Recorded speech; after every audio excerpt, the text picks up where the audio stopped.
because my parents are very reserved. There's a lot of conversation that I've never had with my parents, and probably I don't know if I ever will.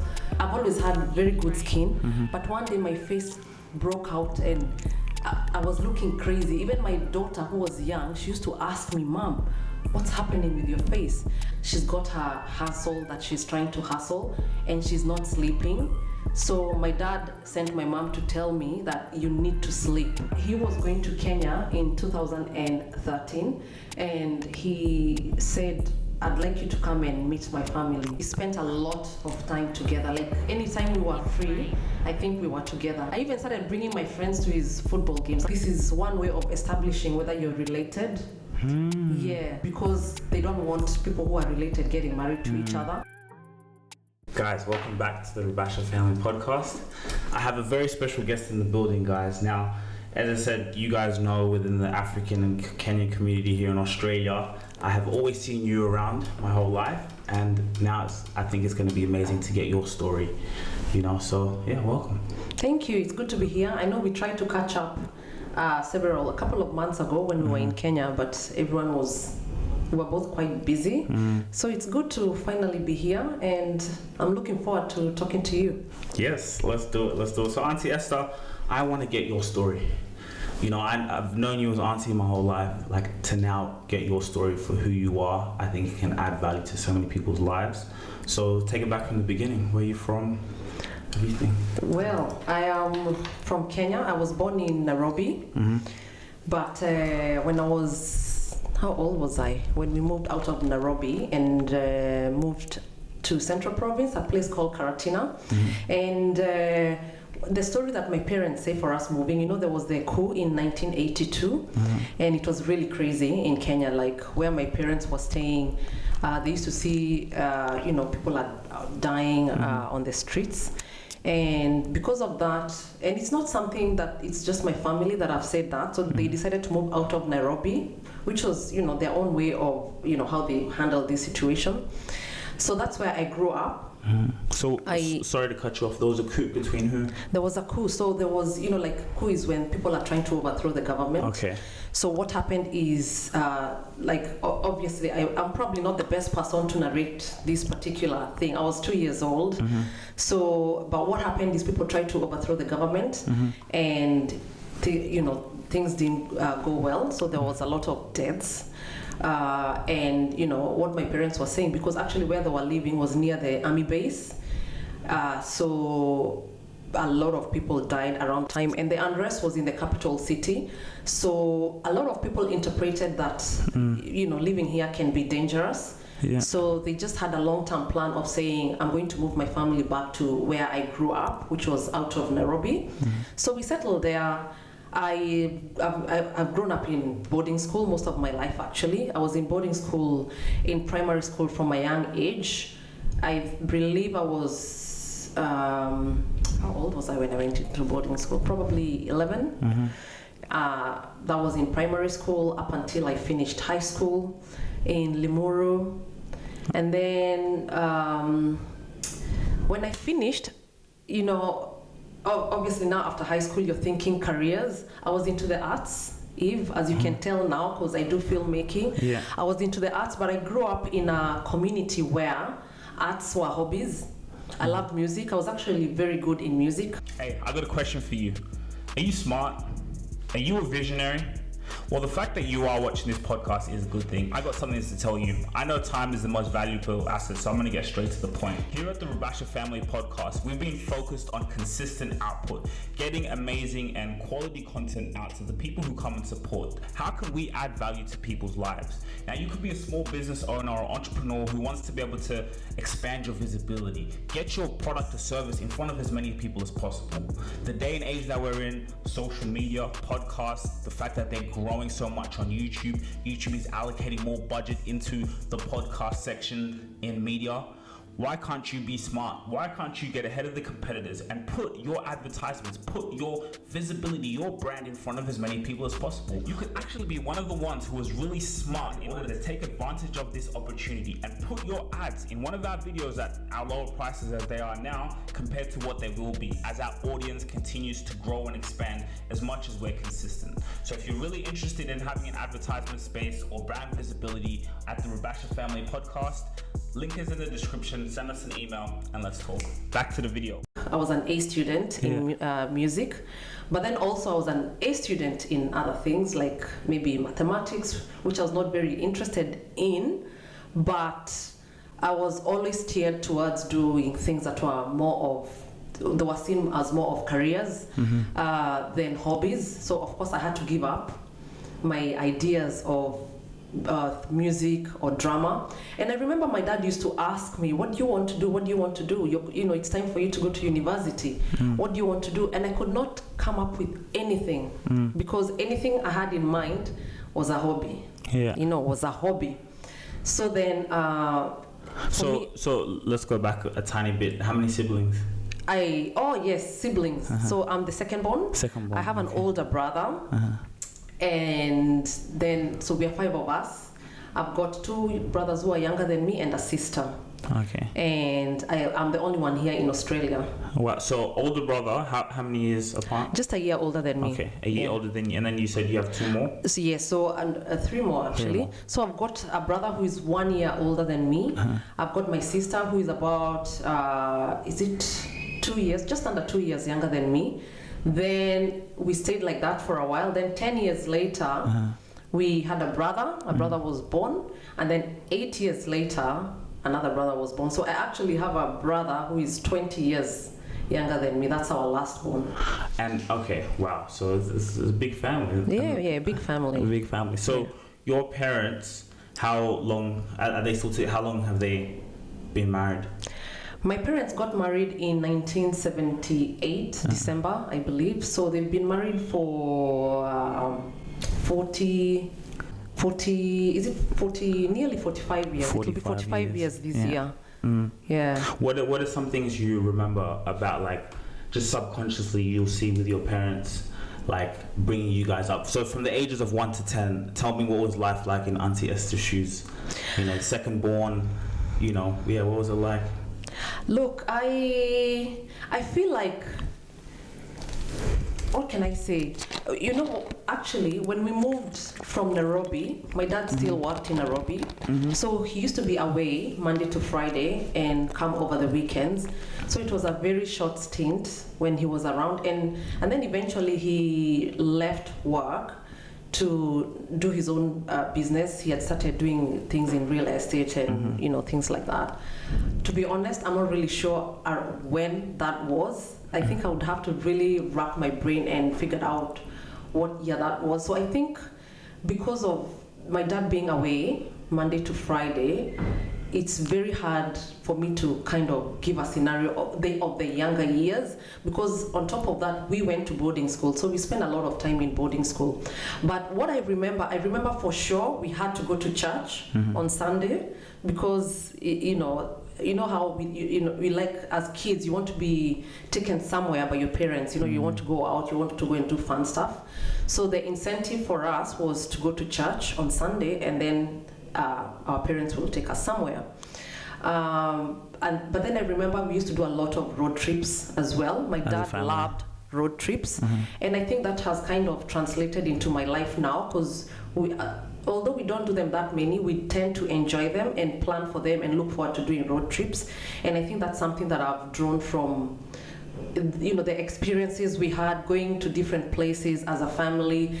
And my dad was the kind of person, when you go somewhere, he'll tell you the names of the town, and on your way back there'll be a quiz. Which one was this? So so there was a lot of learning around that, and just learning about Kenya and the towns. So it was an amazing experience, and I feel like it's something that I would want my kids to experience as well, because it kind of opens your mind to a lot. So we did travel in that way, just for leisure over the weekends during the holidays. How old were you at this point? Now I'm talking, these trips? I would say up to before I went to high school, and I was in primary school. I don't remember going away that much when we were in high school, but when we were younger, we did that a lot.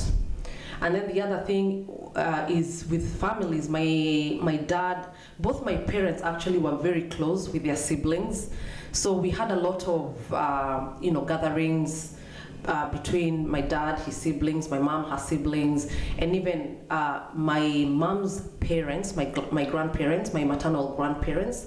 They used to have parties where everybody used to go.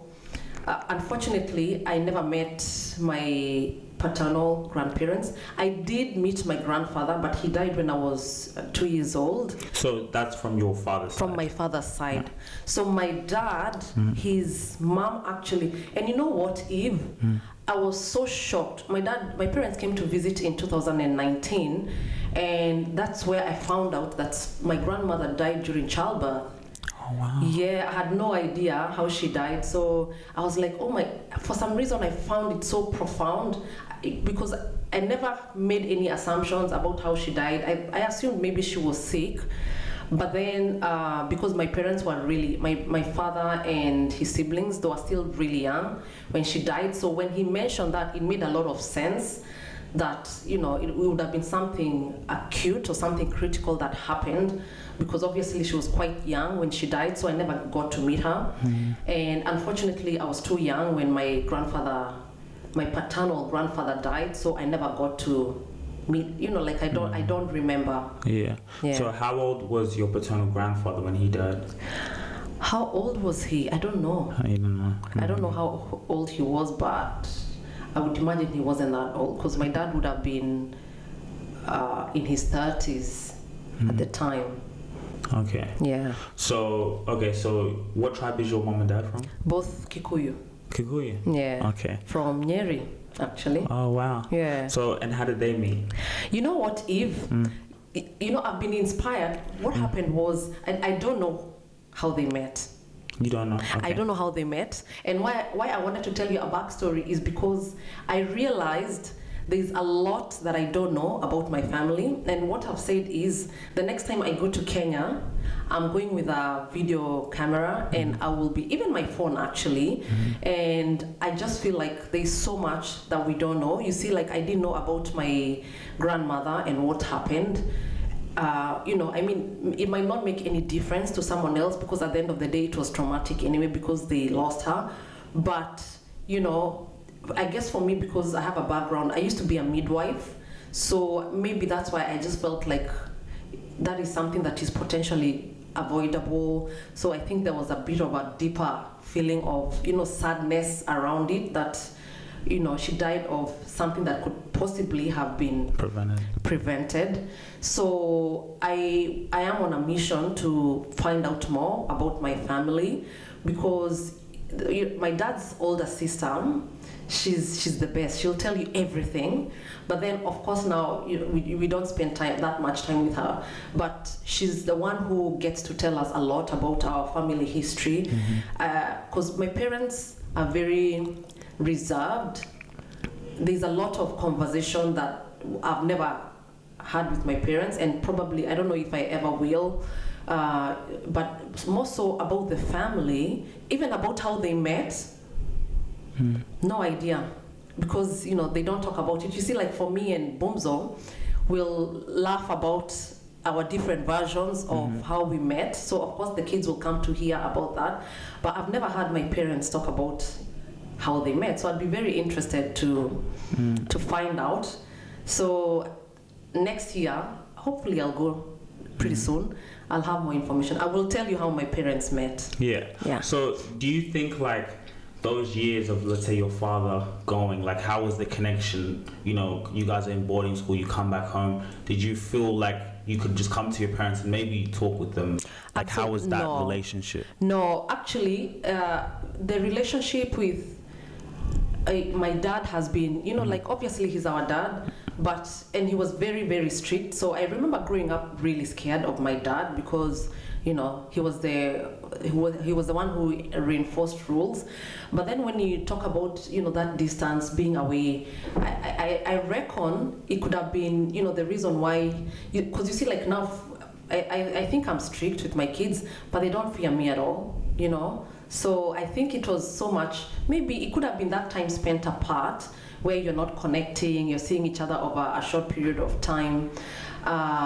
And maybe that's why a lot of conversations were never had, because the time you're spending is not that much. So it's very precious and very limited. So there's not that much room for a lot of conversations. But then I also tend to think it has to do with personalities, because even now, like, we talk a lot with my parents, but there are some topics which they will not touch. You know, like even their relationship, I think they'd be really uncomfortable, going into details. But, I think... Why? Why? Is that how it is, like the old school, or is that how they were brought up? Like, what about in road, when you guys would have road trips, like, and obviously as you guys get older, but, why do you feel they didn't really express themselves or even just say these type of things, you guys? Look, Eve, I don't know. Culturally, some topics were really just not...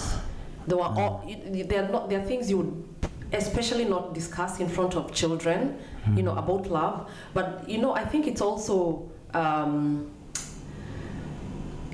just talking about romance, really, made some people comfortable in our society. It's not something that they would talk about openly without feeling embarrassed. And worse yet, if they're talking about it to their children.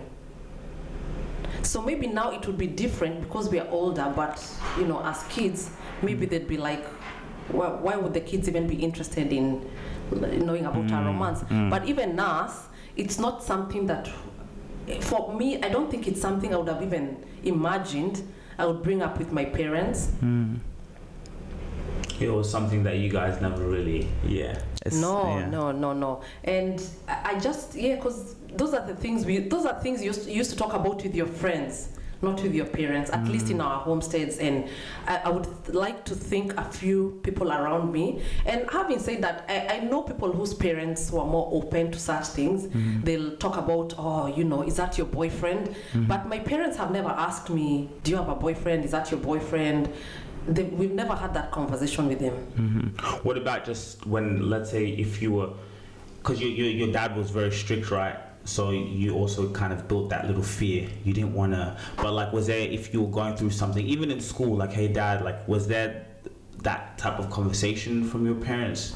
Or it was more just like, we come home from boarding school with limited time? What was that like? No, I think with my mom, we used to talk about things, but not so much issues, or maybe I can't remember. But then again, I don't remember anything serious that I felt, that I would have wanted to talk. Maybe we did, but I honestly don't remember having those conversations. But also, we never got asked. You see, like now with my kids, I'll ask them specific questions about school and friends and even conversations, just curious about the conversations they're having, any concerns that they have.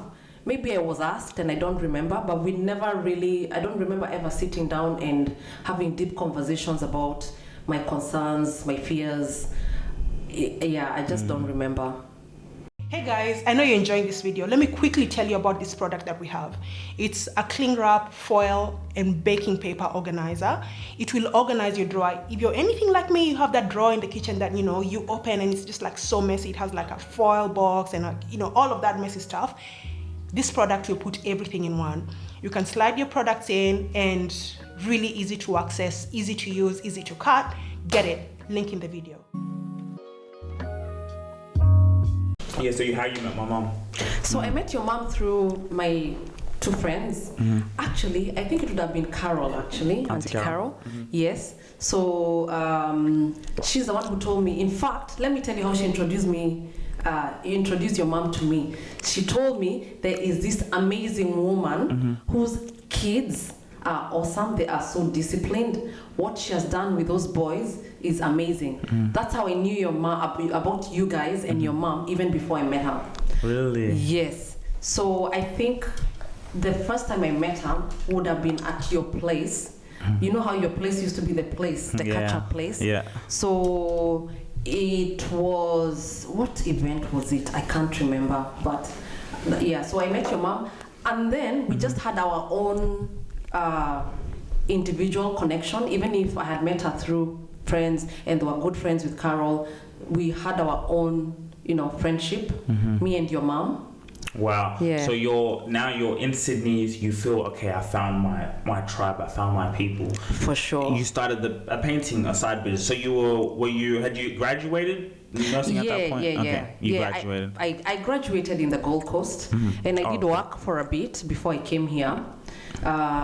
And then, yes, I was still working, but then I was already thinking, okay, now, let me tell you, it's crazy because as soon as I came in, I was so settled. I felt so settled that within a few months, I had already, started selling paintings to people. Yeah. So I found this group of, let me say, women mostly, who were so easy to get along, but the way they embraced me, it's not like I was even a new person in the group. Like I felt like I really, really belonged. Yeah, so it didn't take me a long time to settle into Sydney. It was nearly immediate. Wow, so you have, and you're creating the paintings and selling your own? No. I wasn't. Okay. I wish I was that talented, but I was buying, So I used to buy the paintings on canvas, and then I used to frame them and sell. Them. Yeah. Wow. Yeah. And how old do you remember how old I was when we had met, or when you had come to our So place? that was 2009. How old were you in 2009? Oh, my maths is terrible. You were a baby. Eve. Yeah. Do you remember even you used to call me Aunty Esther? Come and see this school project I'm doing, and you used to do this rap for me. Do you remember? No, I didn't even remember that. You don't remember? And I remember you showing me a video of a school project you did. Oh yeah. The rap video. Yeah. And I was telling you, oh my God, if this is so good, you should. And I used to tell you should do more of this. You should do more of. I was really impressed. Yeah. So. Wow. Yeah. So we go way back, and you know what's we crazy? Go way back. Like up until now, I'm 26 years old. You look even younger than at that point. Can you imagine? And you're a mother. Imagine. You wouldn't think so. Thank you. I do look after myself, but I think, I have very good genes. Wow. Yeah. Okay, so. Yeah, go on. Yeah, no, but I do. I make an effort. I try and sleep. My target was 8 hours. But now I've given myself between 7 to 8 hours because I'm pretty busy. I think 7 to 8 hours is enough, and I think it shows when you try and look after yourself. And it's very important as well, especially the sleeping part. I think a lot of people neglect that part. I used to. I actually neglected my sleep for a very, very long time, and then one day, I wish you can see the pictures. My face, I've always had very good skin, but one day my face broke out and I was looking crazy. Even my daughter, who was young, she used to ask me, "Mom, what's happening with your face?" And then I remember I went to see a GP because I thought, oh my goodness, something is wrong. And so I remember they asked me, tell me, okay, account your day-to-day activities, what you do, how long you sleep. And first of all, the GP told me you need to sleep. But then I remember at some point my parents had come to visit, and I remember my dad sending my mom to get me at the office and tell me I need to go to bed. Wow. So he had observed this woman, she's hustling, she's got a young child, she's got a 2.5-year-old, she has a newborn, she's got her hustle that she's trying to hustle, and she's not sleeping. So my dad sent my mom to tell me that you need to sleep. But then the doctor also told me your routine is crazy. You think there's nothing wrong with your skin. You're messing up your body, you're messing up your cortisol, you're messing up your hormones because you're not sleeping enough. And I'm telling you, because I even went to see a skin specialist and they told me the same. They told me you can use these products, but if you sleep well, look after yourself, And I'm telling you, from that day, I became very conscious about my sleep, and that cleared. And what I was thinking is, can you imagine if my skin was crying like, we are suffering? Imagine what was going on inside. Imagine what I was doing to all the other organs in my body, not sleeping. And that's why I always talk to entrepreneurs and hustlers, and I'm like, you need to rest, because one day your body is going to backfire on you. So luckily for me, it was something quickly fixable, but then I'm always very, very conscious to to take care of myself, to sleep well, try and eat well, and now I'm even trying to be a bit more active. And it shows. It shows. Thank you. You're doing well. No, but even me, I've struggled with sleep. It's just like sometimes I'm overthinking and I'm thinking, and then you're right. It's so important, even as an athlete with injuries. You know, you need to get that 8 hours, and it's so easy to kind of. You get hustle, but you know you're not getting that full 8 hours. So and you know when you're younger, your body might accommodate it for a while, but then sometimes even your productivity will be affected, and you might not be aware of it. But then you will notice on the days that you're well rested, your performance is different. Yeah, exactly.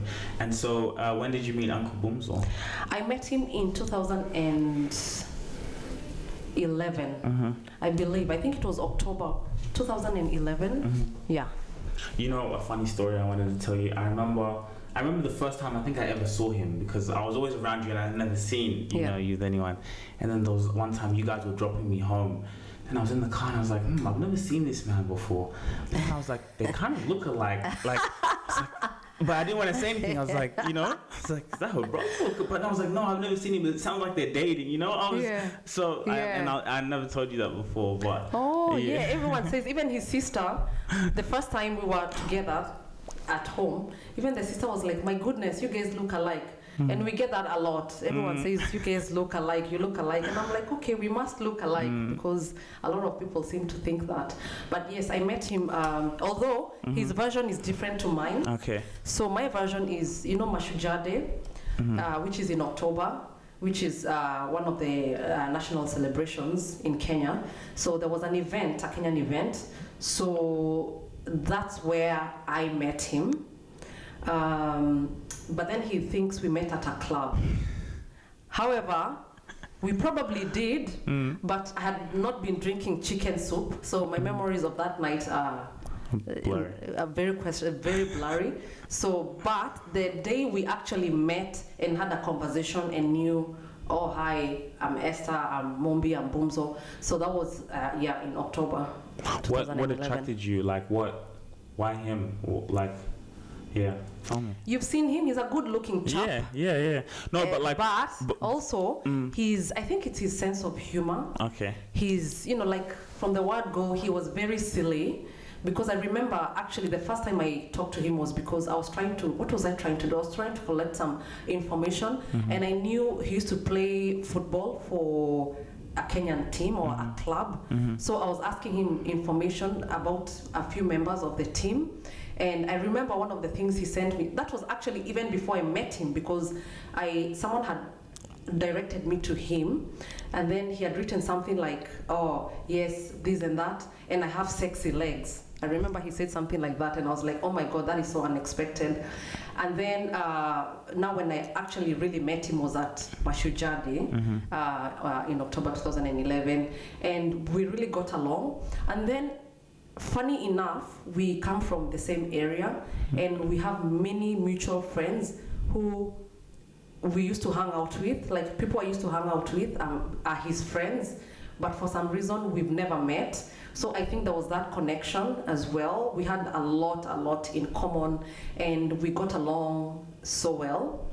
Yeah. You know what I've always noticed about you guys, and I wanted to say that the sense of humor, but you guys both have like a sense of humor, and I kind of always see you guys making jokes, and it kind of it looks like such a friendship, Yeah, so it was so we connected immediately, because even the conversation we had was just so light and fun, and you're like, oh my goodness, I'd like to hang out with this person a bit more, because it's been a while since, or maybe ever, since I've met someone and we connect, but also you feel so at ease with someone, like you don't have to try to be anyone else with them.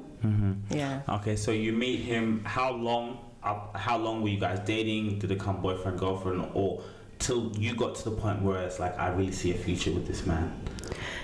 Actually, it didn't take that long. Okay. Yeah, and it's usually the what rule. All those rules went out the window. So I think from meeting in October 2011, I'm pretty sure we moved in together by, I feel like it's 2012, mid 2012, I should know these numbers. Yeah, it's okay. But I'm pretty sure within a few months we had already at least started talking about the moving in together. And then he was going to Kenya in 2013, and he said, "I'd like you to come and meet my family." Hey, I got a question for you. Are you smart? Are you a visionary? Well, the fact that you are watching this podcast is a good thing. I got something to tell you. I know time is the most valuable asset, so I'm going to get straight to the point. Here at the Rabasha Family Podcast, we've been focused on consistent output, getting amazing and quality content out to the people who come and support. How can we add value to people's lives? Now, you could be a small business owner or entrepreneur who wants to be able to expand your visibility, get your product or service in front of as many people as possible. The day and age that we're in, social media, podcasts, the fact that they're growing so much on YouTube. YouTube is allocating more budget into the podcast section in media.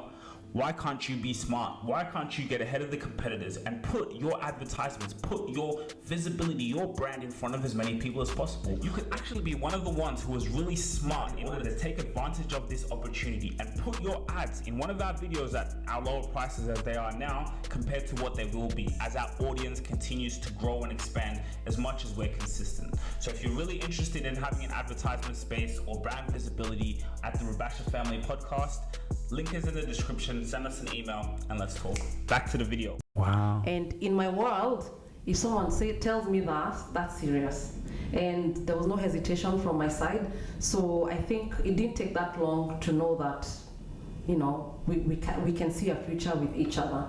I mean, because, and you see, for me, I would never have moved in with someone unless we are, you know, I used to say unless we are married. But then obviously I broke that rule, but we were talking. So he had said, by the time we were moving in, we had already said we are going together to Kenya next year and let our families know that, you know, we're both going. What was he doing at the time with his life? He was actually working at Macquarie University in IT. Yeah, he was there most of until recently anyway, when he got laid off during COVID period.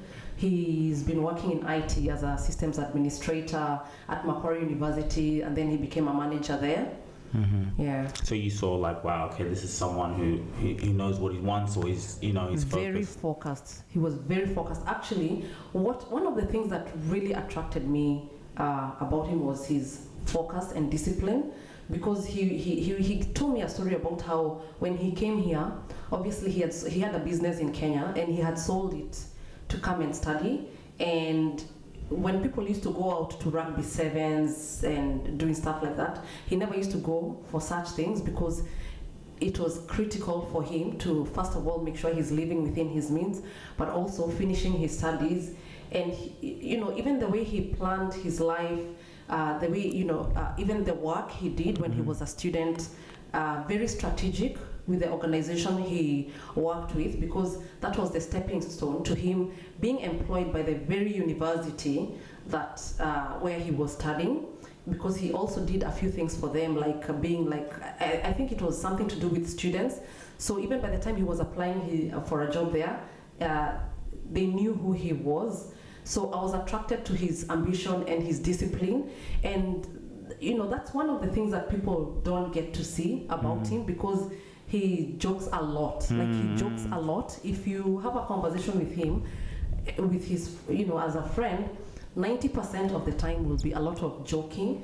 But then when he goes home, he's very, you know, like, I wouldn't say it's not a different personality, but the way he treats his careers and the things that are important with him, even as a family, you know, the way he plans things around us is just not something you would expect of him. So I was actually just really intrigued by that and impressed, because you know, peer pressure is, you know, because even me, I know I've done things which I don't feel like doing because I don't have that willpower to not go with the peers. But for him, he was really focused up until he finished his postgraduate. So for me, that was that was a really big tick for him. He had that. You could see that how was it with spending time with each other? So what were you doing at the time as well? I was working. So you were working. I was working. You're working, he's working. We spent a lot of time together. Like anytime we were free, I think we were together. So I started going to, oh goodness, I even started bringing my friends to his football games. I'll be like, oh, there is this guy, he has a football match on the weekends. People are like, we want to go to Coogee Beach or something. I'm like, no, let's just go to Western Sydney and watch a football match, and then maybe we can go after. So yes, we did spend a lot of time together. Yeah. And it sounds like, even just like you said, because his spirit is so warm. You know, Uncle Boomzo has such a warm spirit. He's laughing, he's smiling.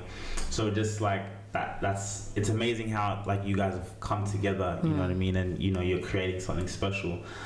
So like, how was that experience now with Uncle Boomzo? How was it meeting his parents? It was amazing. I had never met anybody's parents before, as in any boys, and vice versa. I've never introduced anyone to my parents, so I didn't really know what to expect. But it was an easy experience, actually. I think there was already something happening at their home. They were celebrating something, and I remember at the time it was his dad's birthday. I showed up, and then he said, oh, there's someone I want you to meet. And oh my goodness, the family, they were so excited. Happy. Even, you know, his grandmother, she was alive then, and she even, you know, she gave this big speech. They were very, very welcoming. He's got a really, really beautiful family. How many siblings? How many is he in the family? He lost a brother. One of his brothers died in 2009, and now he has two sisters who are older than him. Okay, so he also the youngest. He's the last born. The last born. Yes. Wow. Okay. So is he the so spoiled when he's being a bit of a diva, it's still that whole thing of being a last born. Yeah, and now it makes sense why I can imagine the family was so when they came and met you, like, you know, they're like, oh, our baby, finally, you know, he's settling. Because the thing is with the African family, when you start to hit a certain age, they're just like looking at their clocks, the clock is ticking, and so eventually when it happens, they get so excited. Yeah. So you meet his parents now, like, what was the progression after that marriage? So after that, you know, we already knew that the next step was to get married. So then, you know, we came here and started planning. You see, the thing is with being overseas, there are a few things that happen back home because with the Kikuyu culture, what happens is, you know, you have, you know, families meet first, they get to know each other, I guess, to decide whether they like each other, but also, actually, we did go back again in 2019 to now for both families to come together. So that was part of the process. And then after that, because what normally happens is apparently they try and get information about each other. So every side of the family, you go in there, you get a representative who talks about your family, where you come from, and your clans. And I think this is one way of establishing whether you're related. So because they don't want people who are related getting married to each other, so every side of the family, someone comes in and talks about your clan. No one ever says that's the reason, but that's the whole idea behind it. So his, you know, families came together, you know, and people found out that they knew each other in, you know, different ways, which went very well. But then because we came back to Australia, there were a few other meetings that happened without us, but they would have been happening while we were there, like dowry. So how does that whole process work? Like, and then you also said representative. So yes. From Uncle Boomzo's side, he's got to come with like they say conciliage. Like you come with your representative. Yes. He speaks for. Uncle Boomzo doesn't say anything. Is that how it works? He's not allowed to say a single word. Okay. So his job is to just sit back and let people represent him. Yeah. So, and the same thing as, you know, even like my dad on the side, because I don't go in for some reason. But so even my dad doesn't speak, someone else represents him. Oh wow! Yeah. So they what are they? This is the dowry stage. No. Right. So the initial one is just the families getting to know each other. Now, the thing is, with different tribes, even within the Kikuyu culture, people do things differently, but there is a lot of commonalities, and one of the things is the families get to know each other first, and then you're like, oh, okay, you guys can go ahead and tell us what your next plan is. So what they're supposed to do is come to our home, which is what they did the first time. Everybody meets each other, and then my dad, based on whether he's impressed or not, he can be like, see ya, it was nice to see you, but this is it. Or he can give them permission and say, okay, you're welcome. Now you can tell me what your next plan is. Wow. Yeah, so, and then now it's up to the family to come and say, oh yes, we want this girl. We've seen someone in this home who we like. So now they say we want to get married. They want to get married. And then they start negotiating for the dowry. How do you find that whole procedure? What do you think about it? I think because it's cultural and it's happened, all my life, and so I don't have a problem with it. I think it just really depends on how you interpret it and how families handle it, because I know it's been a process that people have used to hurt each other and just really take advantage. But people can still, I think the whole idea behind it is for two families who don't know each other, they're coming together.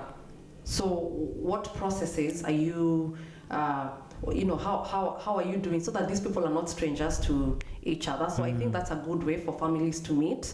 People have different opinions. As for dowry, I don't know. If they're happy to do that, they can go ahead and do it. Yeah. If they don't want to do it, it doesn't bother me. Wow. Okay. This video is sponsored by Eve Rabash's Patreon. I can tell you guys, content creation is a game changer. But the thing is, you got to be patient. You got to be able to put in the work day after day, time after time, in order to get what you want in life.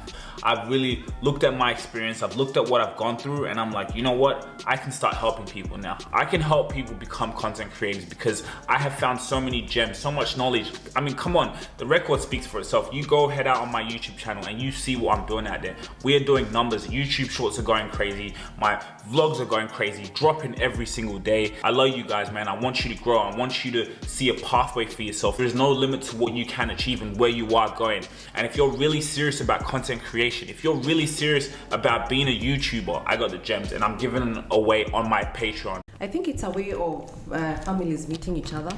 Of course, a lot of dynamics have changed with, the whole reasoning behind paying dowry and, things like that, because I think it was to compensate the girl's family because it's like they were getting a helper into the home. But then, there are lots of, it's not, I've never really dwelt into it so much because it's never been an issue amongst our families, so so far so good. Wow, okay, so you guys get married. Now let's talk about the kids. How is it having daughters? Children. How was that process? Having daughters is amazing. It's a lot of fun. Having kids in Australia, especially growing up in Kenya where you have help, you kind of, to some extent, compare because it's hard work. But it's very rewarding because the connection you have with your kids is different, and then you kind of have a lot of opportunity to instill values in them, and also a lot of opportunities to be a role model to your kids. Okay. And so for me, I think I really embrace this opportunity to spend time with them, although it's not easy. When you're trying to, build an empire, trying to hustle, trying to find time to manage all that and, grow the family as well as have time for them, because my kids, they're into music, they're into dance, and I want to make sure that they don't miss out on those opportunities. So it's a big juggle, but it's amazing. Yeah. We are blessed. Yeah. How is it like what's that experience now, like having to be a nurturer, but then you're also working, you then have to cultivate that relationship with your husband? How is that, like that whole experience for you? I think it's an experience that it takes a lot of sacrifice and rearranging yourself and learning and unlearning a lot of stuff, because trying to find the sweet spot for all of you is not easy, because I know there's a lot of talking about work-life balance, but it's very important, because one of the things is I want to continue pursuing my passion, pursuing my goals, but I also don't want to miss out on this precious time with my family and the kids when they're young. And sometimes I've had examples of people who will say, even in marriages, you focus so much on other things, and so your kids, you're hustling, and then you forget about each other as partners. So when the kids grow up and when you hustle, you're not hustling that much anymore, you kind of have lost each other in between. So it's always you have to constantly work on those things and be consciously aware that you have to put in the effort to be there for your partner, for your children, but also continue pursuing your passion. Yeah. How do you and Uncle Boomsel find time to connect with children, work? Like what? I think it's a conversation that we have a lot, and we are always trying to figure out what's the ideal thing. And sometimes you come up with solutions and then you find they're not realistic. You say, oh, we're gonna be having date night every night on this day, and then things just don't work, because his job is also very demanding. But I think what we do is we incorporate those things into something else. So for example, like last weekend the kids were at home with a babysitter, and we got an opportunity to go out, just us and do our thing. So we'll try and do that every now and then, but it's something that you have to consciously do it, because if you don't, you can go for a very long time where yes, you're hanging out, but not the two of you, just the two of you. So I think it's just a matter of always having that conversation and figuring out what's the best thing that's going to work, for us, because sometimes it's not the weekends, because the weekends you have the kids. Is this something that you can do during the week? So I think you find your rhythm, but things change all the time. So just remain flexible, but always communicate about it. And Boomsel will not hesitate to tell me, girl, you've been too busy, you need to make time for me. And I really respect that. And so my part is to listen and go like, okay, I need to kind of step back a little bit and really remind myself what are the most important things for me. And for me, family is very, very important. And so I take responsibility in playing my role in making sure that I'm making time for my kids and my partner. Because it's a balance. You got to be there for your kids, and then like you said, you don't want to lose that type of connection. You get so much into kids and providing and sometimes it could be maybe easy to and the kids will give you feedback. Really? Yeah, if you're busy, if you're always busy, the kids will say it. And my kids sometimes have told me, Mommy, why are you always doing this? Why are you always they'll tell me, oh, why are you always in the office? They'll ask me such things, and I'm like, that's a cue to actually ask myself, do I need to spend this much time in the office? Is this the right time to do that? Because sometimes you can get carried away and work even at a time which you've not allocated for working. Wow. So, and it's that having that balance.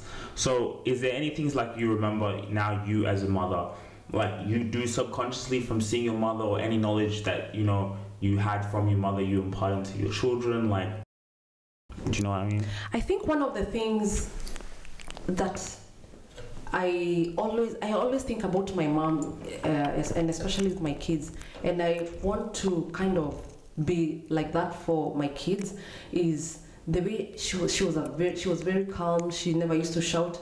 Yes, she disciplined us, but she never overreacted to situations. Because sometimes I find myself, when the kids, I'm so busy, hurry up.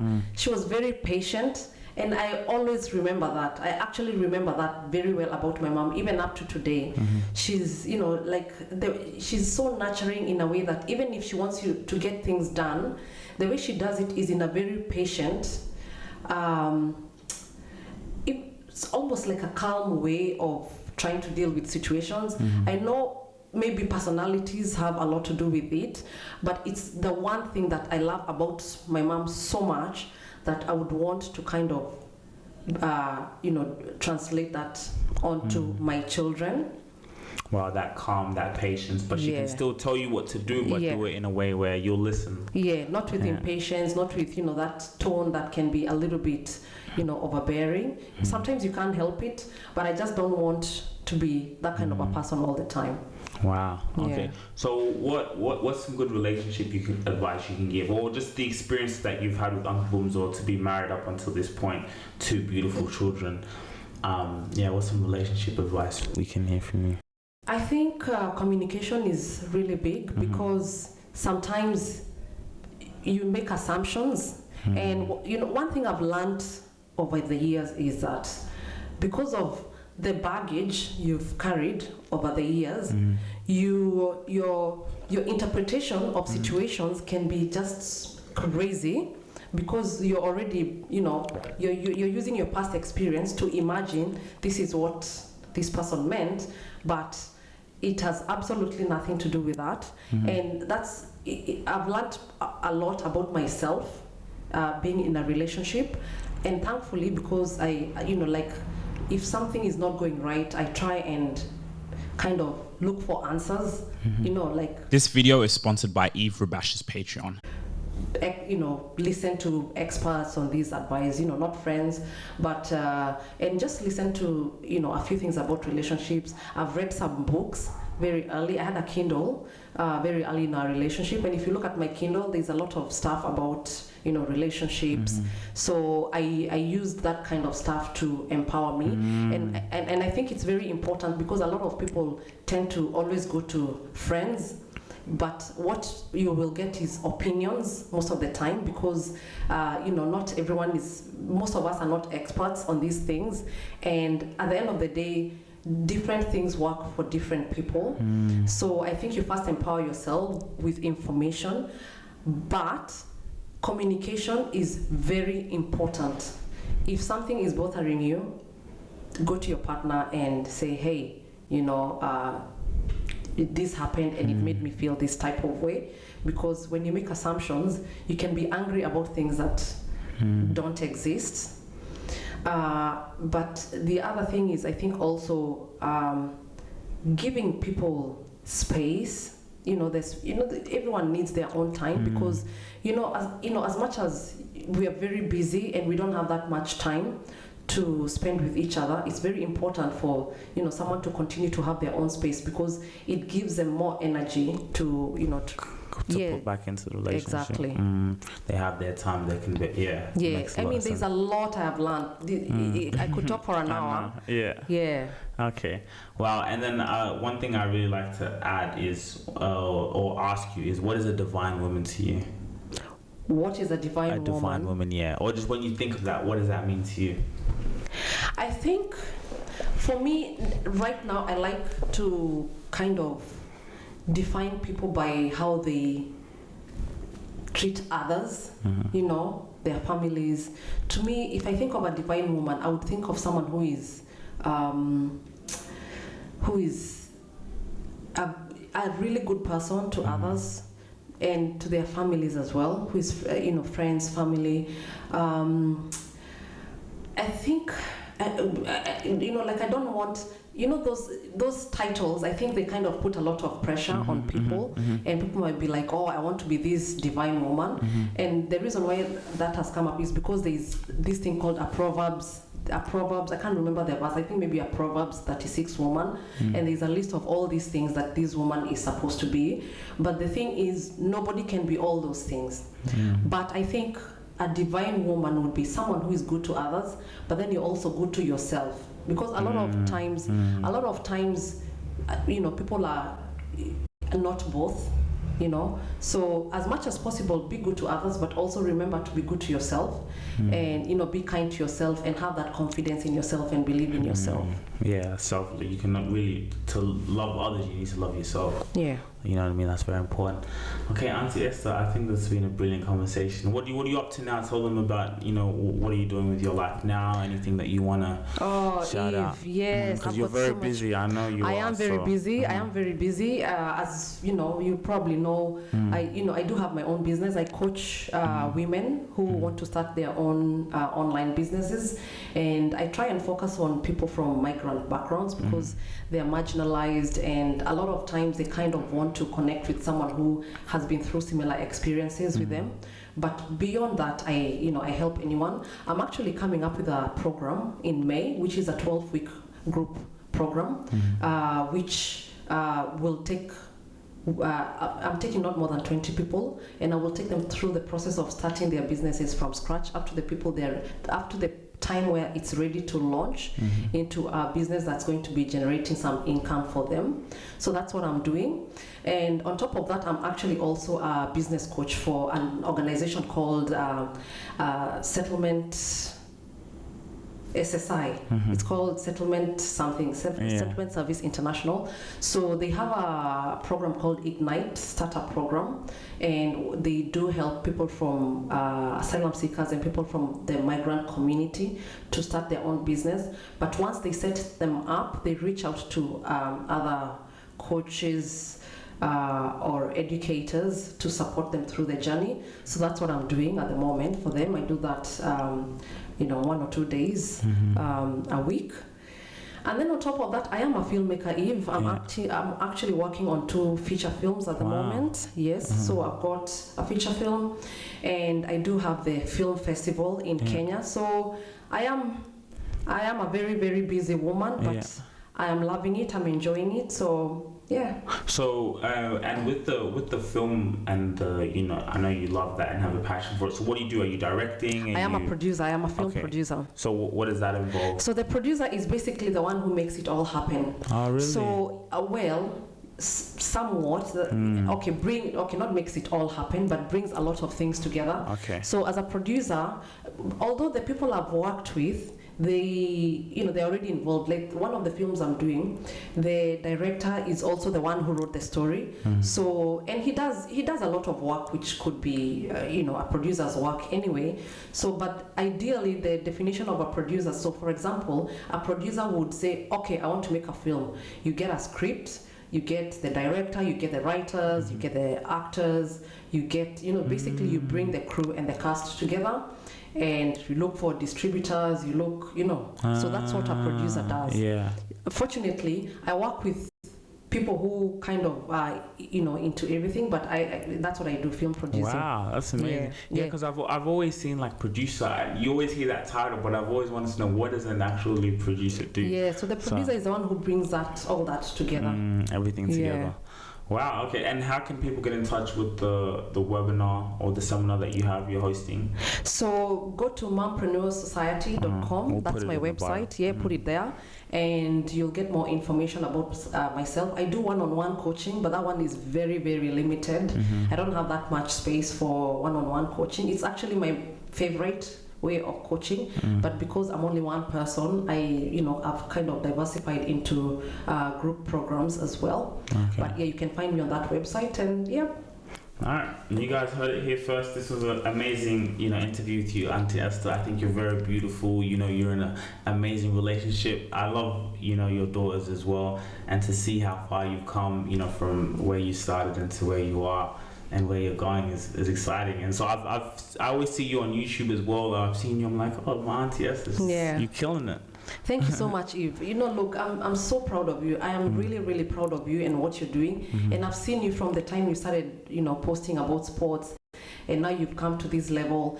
And the thing is, you're including the people around you as well. They say that a rising tide lifts all boats, and that's what you're doing. As you elevate yourself and what you're doing, you're taking the community with you. And I'm so happy to even see your family coming in and talking about themselves and sharing their stories. And that's actually what inspired me. That's one of the things that inspired me.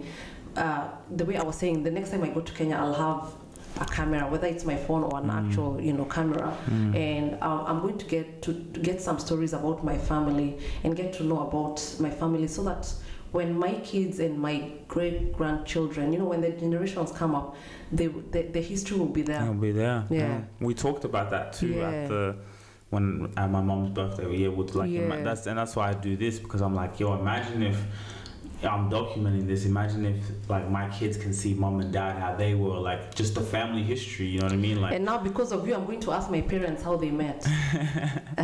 Thank you so much, Auntie Esther. That was amazing. Thank you.